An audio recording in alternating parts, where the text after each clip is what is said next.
Hola, buenos días. Bienvenidos a este sitio donde se han colocado estrategias para ayudar a los maestros de escuela sabática en sus respectivas clases, en el estudio de la lección de este trimestre, la guía de estudio de la Biblia del cuarto trimestre de 2014. Hemos estado estudiando la epístola de Santiago y en esta ocasión la lección de escuela sabática tiene un título muy interesante: Llorad y aullad. Quiero agradecerles por sintonizarnos y estar compartiendo con nosotros las ideas acerca de cómo podemos mejorar la enseñanza y la transmisión de los mensajes de la guía de estudio de la Biblia para este trimestre 2014. Este sitio tiene la intención de proporcionar estrategias para poder ayudar a los maestros de la escuela sabática. Sin embargo, sabemos que los maestros tienen muchas más estrategias. Las que presentamos aquí son algunas sugerencias que pretendemos que puedan ser de ayuda para sus respectivas clases de escuela sabática. Quisiera sugerir que para iniciar el repaso o el estudio de la lección número 10, podamos hacer participar a los alumnos de la clase repitiendo el versículo para memoria que se encuentra para memorizar, que se encuentra en Mateo 6:21. Para esto sugiero que podamos armar dos grupos. Pueden ser grupos de varones y damas, o el grupo de la izquierda y de la derecha, dependiendo cómo se encuentren ubicados los hermanos en la iglesia, y uno de los grupos puede repetir la parte, ya que el versículo es bastante pequeño, la primera parte que dice: porque donde está vuestro tesoro, y el otro grupo complementa: allí estará vuestro corazón. Esto lo podríamos hacer de manera dinámica para que los hermanos participen y puedan recordar fácilmente el versículo para memorizar. Así también, reconociendo que es muy importante estudiar nuestra Biblia, podemos hacer que los alumnos lean la parte de la lección de esta semana, que se encuentra en Santiago 5 del 1 al 6, donde se centra el estudio de la lección. Podemos seleccionar algunos alumnos, 6 alumnos, para que lean un versículo cada uno. Lo podemos hacer de manera pausada, de manera que todos puedan entender claramente lo que se está leyendo. Sugiero que el versículo número 1 lo volvamos a leer varias veces en tantas versiones de la Biblia como sea posible. Este versículo es muy importante, ya que da pie al estudio de esta semana. Santiago 5:1 dice: vamos ahora ricos, llorad y aullad por las miserias que vendrán.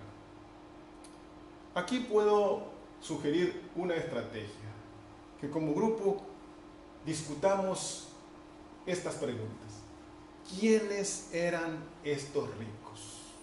¿A quiénes se estaría refiriendo Santiago? Vamos ahora ricos. Estos ricos eran cristianos, estaban en la iglesia. Muchas veces los maestros tendemos a querer contestar las preguntas nosotros mismos. Sin embargo, demos el tiempo para que los estudiantes puedan responder, discutir entre ellos y entonces llegar a una conclusión. ¿Quiénes eran estos ricos? En el comentario al texto griego del Nuevo Testamento, Samuel Pérez Milos comenta que estos ricos se cree que formaban parte de la comunidad de creyentes, ya sea que eran creyentes o meros profesantes. Entonces podemos hacer aquí una segunda pregunta, una tercera pregunta. ¿Me incluye esta exhortación hacia los ricos? ¿Por qué esto es importante? ¿Qué tiene que ver conmigo este mensaje de Santiago? Aquí quisiera introducir otra estrategia más. Podemos hacer esta pregunta a los alumnos que se reúnan en grupos o individualmente para poder, ya sea redactar un tweet, ya sabemos que los tweets son de menores o iguales a 120 caracteres. Si tuvieras autoridad para hacer una exhortación a los ricos de tu comunidad, ¿qué les dirías? Tenemos que tener cuidado porque puede ser que realmente haya ricos en nuestra clase y podemos llegar a hacerlos sentir incómodos. Así que trabajemos de manera madura esta pregunta: ¿qué le diríamos a los ricos si tuviéramos nosotros autoridad para hacer una exhortación? Podemos escribir un tweet, podemos escribir unos párrafos, una pequeña carta, o podemos hacer un dibujo, un mensaje visual. ¿Qué le diríamos? ¿Cómo exhortaríamos a los ricos de nuestra comunidad? Otra estrategia que podemos nosotros trabajar en nuestras clases es esta pregunta: ¿cuál es el propósito de Santiago al hacer esta exhortación? Demos tiempo a que los estudiantes piensen, deliberen, comenten entre ellos qué propósito podría haber tenido Santiago en mente cuando estuvo haciendo esta exhortación. ¿Será que estaba molesto contra los ricos? ¿Tenía algo contra ellos? ¿Qué será? Esto nos va a llevar entonces a que podamos entender el mensaje de Santiago con respecto a las riquezas. Realmente Santiago no está en contra de las riquezas, sino lo que está haciendo es un llamado a una reforma, porque habrá un juicio inminente. Vamos ahora, ricos, ahora. Es un tiempo que ya está presente, es un juicio inminente. Sabemos por lo que dice San Pedro en su segunda carta, el Señor no retarda su promesa, queriendo que ninguno perezca, sino que todos procedan al arrepentimiento. Este es un mensaje que llama al arrepentimiento, llama a lamentar las propias muertes de las personas mientras hay posibilidad de arrepentirse. En vida podemos hacer los cambios. Apocalipsis 3:17 es el mensaje a la Odisea: tú dices, yo soy rico, me he enriquecido, de ninguna cosa tengo necesidad, pero no sabes que eres un desventurado, miserable, pobre, ciego y desnudo. Y la exhortación: te aconsejo por lo tanto de que de mí compres oro refinado en fuego para que seas ricos, y vestiduras blancas para vestirte, que no se descubra la vergüenza de tu desnudez, y unge tus ojos con colirio para que veas.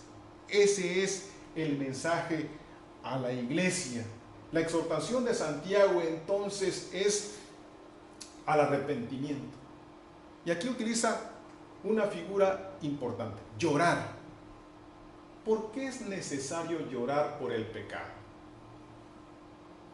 Es una pregunta que podemos hacer a la clase, y habrá que enfatizar que el dolor por el pecado es similar a una moneda de cambio.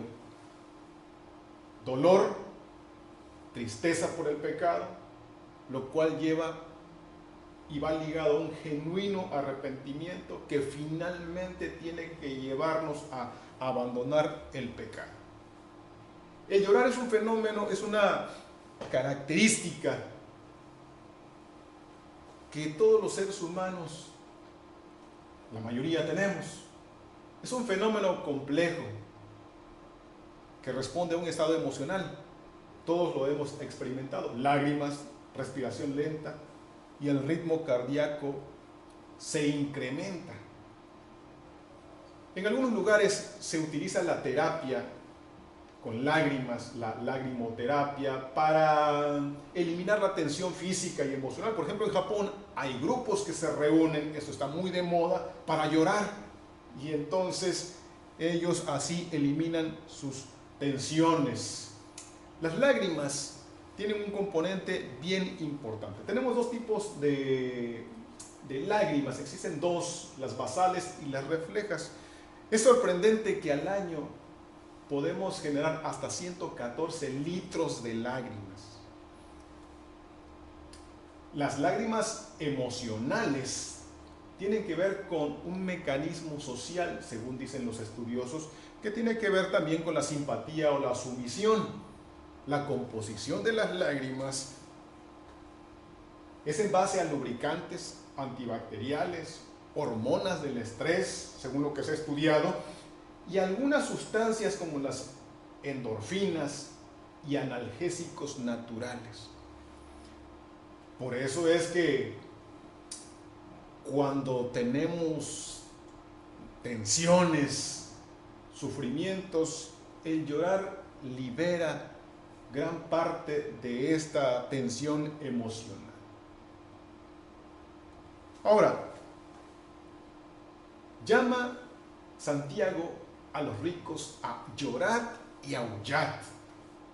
Eso quiere decir que es un gran dolor, una gran tristeza. ¿Cómo se determina si alguien es rico o es pobre? ¿A qué tipo de riqueza se estaría refiriendo Santiago? ¿Y por qué le pide a los ricos que lloren? La riqueza hoy en día se reparte de manera desigual en los países. Vemos aquí en la tabla algunos países, vemos también por ahí que se encuentra México, en el salario mínimo por hora, .61 en México. Hay otros países con menos y otros con más, por ejemplo Australia, 17.39 dólares americanos por hora. Este es un esquema de cómo se reparte la riqueza a nivel internacional. El nivel de pobreza, según se reconoce a nivel mundial, es de 1.25 dólares por día. Vemos algunos países allí que se encuentran por debajo del nivel de pobreza y otros mucho más arriba. La mayor parte de África se encuentra en un nivel de pobreza extrema. Los países del norte vemos que concentran la mayor parte de la riqueza. Esta es una gráfica que muestra también el consumo diario en 3 países, China, India y muchos países de África del Sub-Sahara. Pero vemos entonces cómo la riqueza se encuentra repartida. Esta tabla muestra elevando el nivel de pobreza a 2 dólares por día. ¿Quién vive con 2 dólares por día en México? Es bastante difícil. Sin embargo, en algunos países, por ejemplo en Bangladesh, el 81% de la población vive con 2 o menos dólares por día. En Pakistán es el 60%, en India es el 76%. El 17% de la población en 2011 sobrevive con menos de 1.25 dólares por día. Y hay 21.000 personas que mueren al día por hambre y causas relacionadas con ellas, con la pobreza. Más de la mitad de la riqueza mundial se encuentra solo en manos del 1% de la población. Santiago 5:2 al 6 habla acerca de riquezas podridas, acumulación de ropa, defraudación, disolución, engordar vuestros corazones, perseguir y matar a los justos.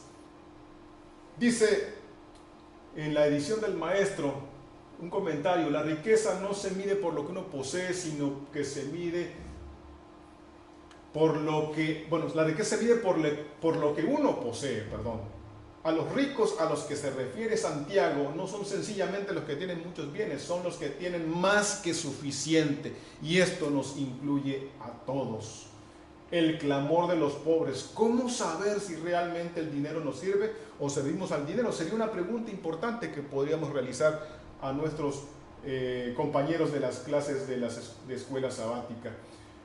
La hermana White dice que la riqueza atesorada no es solamente inútil, es una maldición. Es una trampa para el alma, aparta los afectos de los tesoros celestiales. Habla de riquezas oxidadas, descomposición, oro y plata. Es muy difícil que el oro y la plata se pueda oxidar. Sin embargo, la hermana White también se refiere a esto como un símbolo del acumulamiento de riquezas. Quisiera resaltar esta pregunta que podemos nosotros ilustrar a los hermanos. ¿Cómo se explica que algunos se hacen ricos explotando a los pobres y se salen con la suya? Esta sería una pregunta importante que podemos deliberar, que los hermanos puedan comentar. Para concluir, esta lección de escuela sabática nos habla de un juicio inminente de Dios. No se condena al rico por ser rico, ni se justifica al pobre por ser pobre. Dios no está en contra de las riquezas, sino el mal uso que le damos a la riqueza, la forma injusta y deshonesta en la que se adquiere.